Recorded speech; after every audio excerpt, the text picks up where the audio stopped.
Do you feel responsible? For what? For what is actually happening in Somalia? We didn't create the problem.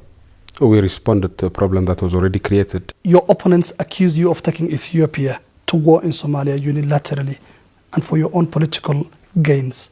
What would you say to them? I tell them this is stupid. This is a stupid accusation. Because we have a written request from the transitional government asking us to help them. We are in Addis Ababa and talking to Ethiopian Prime Minister Meles Zenawi.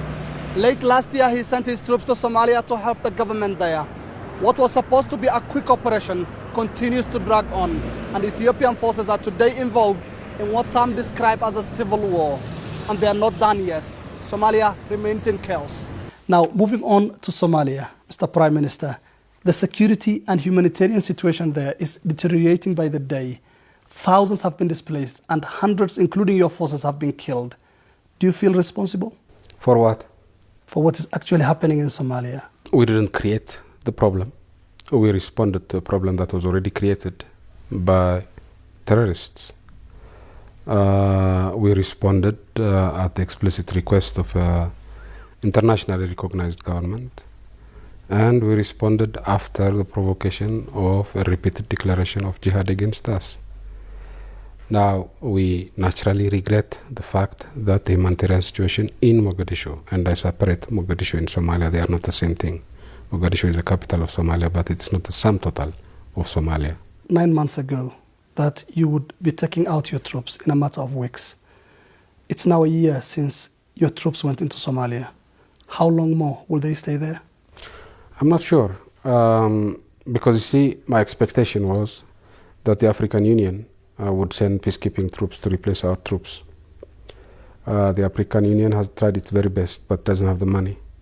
And those with the money have not been as forthcoming as we thought they would be.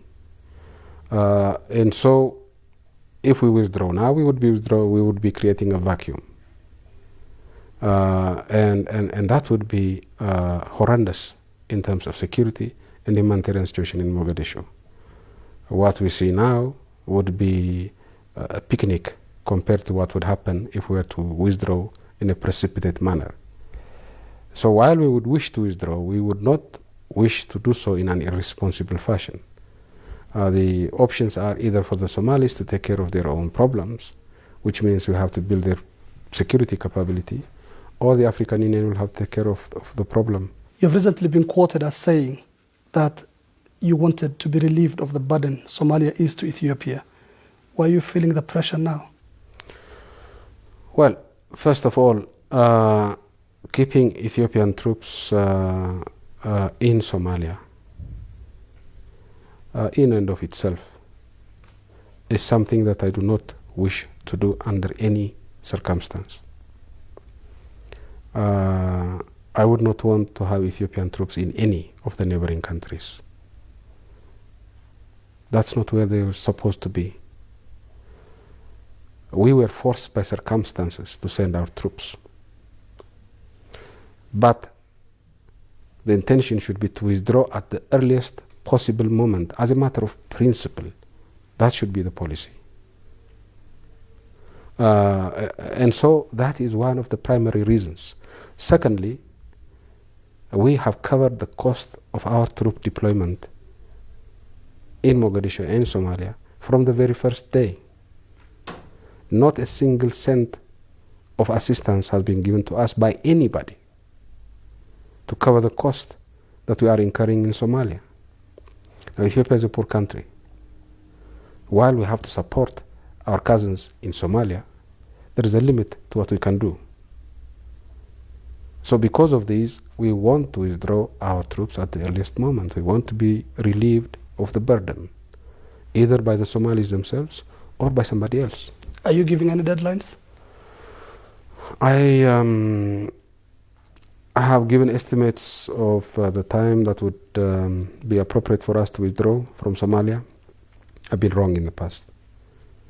So I wouldn't want to be wrong a second time. So I would simply limit myself to saying, if we can withdraw tomorrow early in the morning, we would never delay it until noon. Your military offensive in Somalia, which in your own words was meant to tackle extremism, seems to have just fueled that. How do you react to that? I don't think it has fueled it. The extremists were in control of practically all of Somalia with the exception of Baidoa. Now they are restricted to 2.5, 3 districts of Mogadishu. As you probably know, Mogadishu has 13 districts. 10 to 11 of these districts are peaceful. The bulk of Somali territory is peaceful. So I don't think terrorism has been fueled by our intervention. What can be said is we have not succeeded in fully stamping out terrorism in Somalia, and there is some ways to go before we can say so. Mr. Prime Minister, your forces have been accused of human rights abuses. What do you have to say in their defense? I think this whole approach about so-called human rights abuses in Somalia and Mogadishu, to me, is indicative of the flaw in the whole system of human rights reporting. You have international human rights organizations, some of whose staff are based, let's say, in Nairobi, who have never been to Somalia, who have never been to Mogadishu. They have their friends in Mogadishu who may have their own access to grind, but they carry this title, Human Rights Organization in Somalia. They give them their report. These are allegations. They collect this report in Nairobi and pass it on to New York or whatever. These are again allegations. Once they have been published, they stop being allegations and they become facts. This whole system of human rights reporting, to me, is open to abuse, and it has been abused in the case of Mogadishu to the hilt. But there's been evidence, video evidence, linking your soldiers to killings of civilians. I haven't seen any such evidence. Mr. Prime Minister, you also told this program, when you spoke to us last, that you would not be sucked into a civil war in Somalia. Are you not engaged in one already? This is a war between those who want to have peace and stability in Somalia and those who want to impose their version of Islam on the Somali people. And we are supporting the Somali people. How do you feel about supporting a government that doesn't have the support of many in Somalia? Again, who is saying who has support in Somalia? There has not been a free and fair election in Somalia for many years, even before the fall of Siad Barre regime. So the only thing we can go by is the opinion of opinion makers, clan leaders, elders, and so on and so forth. We have to base our assessment on what the opinion makers in Somalia, the elders, the clan leaders say. And the bulk of them support the transitional government. I know there are those who oppose it, and their views have to be respected so long as they are expressed peacefully. But that doesn't mean that the TFG is not accepted by Somalis. Now, moving on, your opponents accuse you of taking Ethiopia to war in Somalia unilaterally and for your own political gains. What would you say to them? I tell them this is stupid. This is a stupid accusation, because we have a written request from the transitional government asking us to help them. That's the first point. Secondly, the jihadists in Mogadishu did not declare their jihad against Ethiopia in hiding. They did it in front of the international media. And they didn't do it once, they didn't do it twice, they did it many times. So these are a matter of public record. If people ignore these facts and come up to their conclusions, then what else is there to say?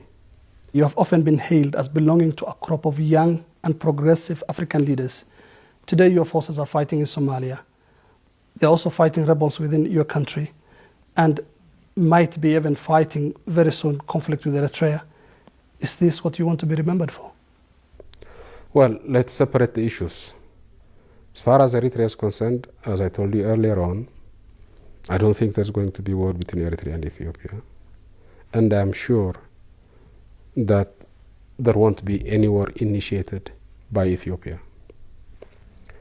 Now, as far as the conflict in Somalia is concerned, here again, one has to remember how we got into it.